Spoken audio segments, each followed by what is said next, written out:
Hey everyone! Have you ever had to choose between keeping a secret promise and saving the person you love the most?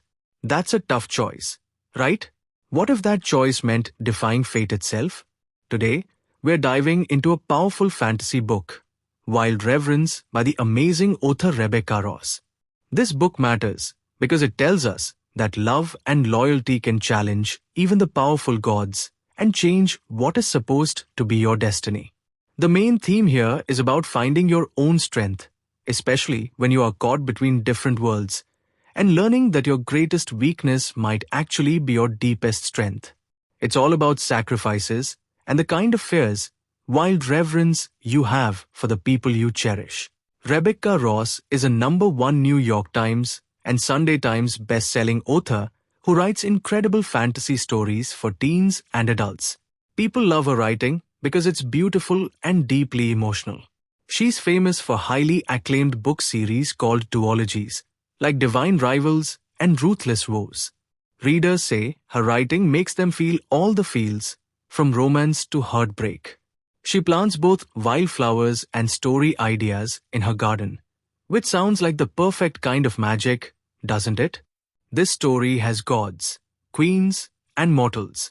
Let's meet the most important heroes. Matilda, or Red She's our main hero, a unique godchild who can travel between the three realms. She starts as a messenger, a herald, who feels soft, but she works hard to become strong. Her big secret? She's half underling and half skyward. Vincent of Beckett, a mortal lord, known for his dark hair and grey eyes. He is the boy Matilda meets in her dreams. He is loyal and brave, but he struggles with the past and feels lost after his family is betrayed. Bade, the god of war and Matilda's official salt-sworn ally. He vows to protect her, even if it costs him his life. He is rough and scarred, preferring swords to words. Nathaniel, Vincent's younger brother, who is full of life and cheer, and is killed early in the story, setting off Matilda's biggest sacrifice. Adria, the mortal poet queen who Bade falls in love with while pretending to deceive her. Her life is saved when she becomes a half goddess. We travel across three major places or realms. 1. The underling realm, below dark, bejeweled, and smoky, where Matilda's mother, Xenia, lives. 2. The skyward realm, above home to gods like Fate, Rona, and Matilda's father, Thile. It's bright but politically cold. 3. The mortal realm, Earth where humans live, fight wars, and dream. This is where Vincent's fortress, Windrift, is built right in the middle of a big river. The core concept is this. A war erupts between a mortal lord and his evil uncle, Grimald, at Windrift, and Matilda must use her unique power to protect Vincent, defying the rules of the gods, even those written by death and fate themselves. Get ready, because this story is packed with action and sacrifices. Act I, the setup, the salt vow, and the flight. Matilda is a young goddess who lives in the dark underling realm. She is trained by Bade, the tough god of war, who promises to protect her because of a salt vow. She secretly spends her time reading about the mortal world, where she finds a special connection with Lord Vincent through his dreams. Vincent knows her as Red, but the piece ends in violence.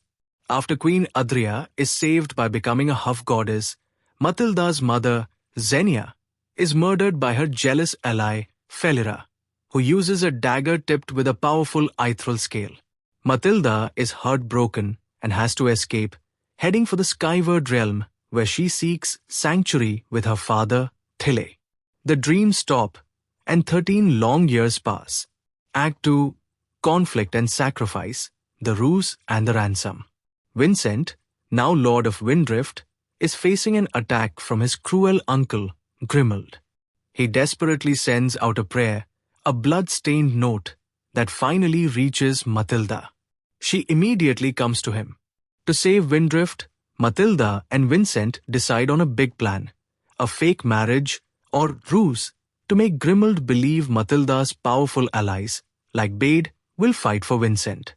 Matilda shows how committed she is by eating Vincent's old prayer note, making his words of need a part of her soul forever. The worst happens when Vincent's brother, Nathaniel, is killed during the fighting. Matilda knows she can't let Vincent suffer more. To bring Nathaniel back to life, she travels to the wasteland, the place of dead souls. There, she makes a horrifying deal with the gatekeeper. Matilda must serve the keeper of the dead for 7 mortal years as a scribe for lost souls if she can save Nathaniel. She succeeds and guides Nathaniel's soul back home. When Matilda briefly returns to the skyward realm, her father, Thile, is furious she used forbidden magic. He punishes her with 50 lashes from a whip made of ethereal scales. Act 3. Resolution, Final Battle and Reunion. Matilda learns that Grimald is working with Varin, the nasty god of rivers, who is enslaving Vincent's people. Matilda knows she must fight. She breaks her promise to Bade, the salt vow, to free him from having to protect her. But Bade shows up anyway because he truly loves her like family. In the battle, Varin fatally wounds Bade. In a moment of fierce power, Matilda kills Varin, claiming his magic and freeing the enslaved mortals. But Varin strikes Matilda as she dies, and she falls, having paid the final price.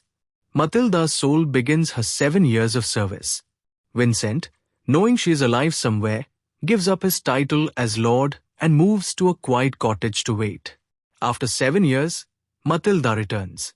She sends a letter magically through a hidden door, and finally, she is reunited with Vincent, ready to build the quiet life they always dreamed of, their love story now endless as the stars. This book is filled with deep meanings and powerful symbols. Defying fate, the gods, fate and death weave the lives of mortals on a huge tapestry. Matilda constantly tries to pull at these threads and rewrite destiny, especially when she saves Adria, brings Nathaniel back, and ultimately saves Vincent. The price of love. The gods believe love amongst immortals is a weakness, viewing it as a fault line or a dangerous vulnerability. Bade paid a high price for loving Adria, disgrace, losing his possessions, and Matilda pays a massive price for loving Vincent, 7 years in the wasteland, physical agony. Words and vows. Words hold immense power in this world. The salt vow with Bade is binding.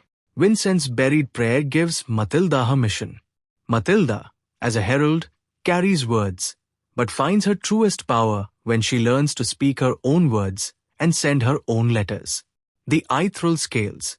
These beautiful iridescent scales, found on giant, dangerous beasts, symbolize stolen power and betrayal. They were used in the black market crime that killed Matilda's mother and were embedded in the whip that tortured Matilda. Here are 2 quotes that really stick with you. Quote 1. Love amongst immortals is a weakness. This is the core belief of the gods.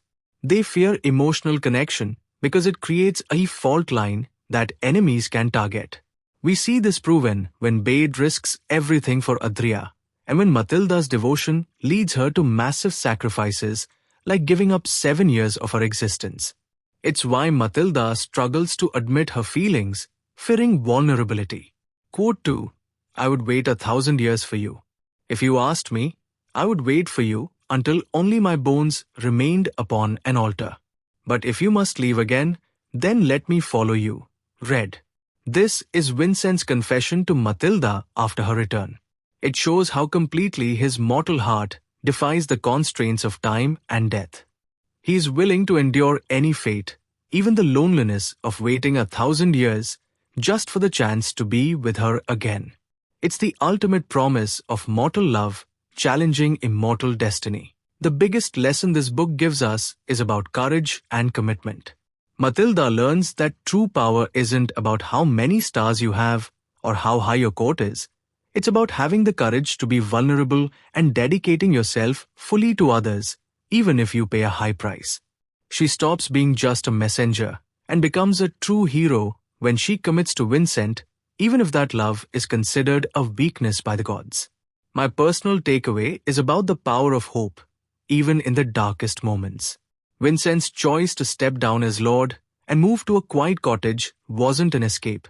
It was an act of faith. He set aside his pride and power to wait for the love he believed would return. We should always hold on to the hope that good things or good people will eventually find their way back to us. Now, while Wild Reverence is amazing, there are a few things to note. High anguish and pain. This story is intense. Many characters face deep grief, loss, and physical torment. Matilda endures a brutal public whipping by her own father, and there's a lot of talk about death and wounds, which makes it a heavy read at times. Complex world politics. The relationships between the gods, underlings like Xenia, and skywards like Thile and Varin are very complicated and shifting. Keeping track of who is an ally, who is betraying whom, and the rules of each realm can be confusing even for experienced fantasy readers. So, here is my final question for you. If you knew you had to endure 7 years of hard solitude, like Matilda did in the Wasteland, would you make that sacrifice to bring back a loved one or a friend? Let me know in the comments below. Don't forget to like this video if you loved hearing about Matilda and Vincent's defiant love story, subscribe for more deep dives into fantasy worlds, and click the little bell so you never miss an upload. Thanks for watching, and I'll see you next time.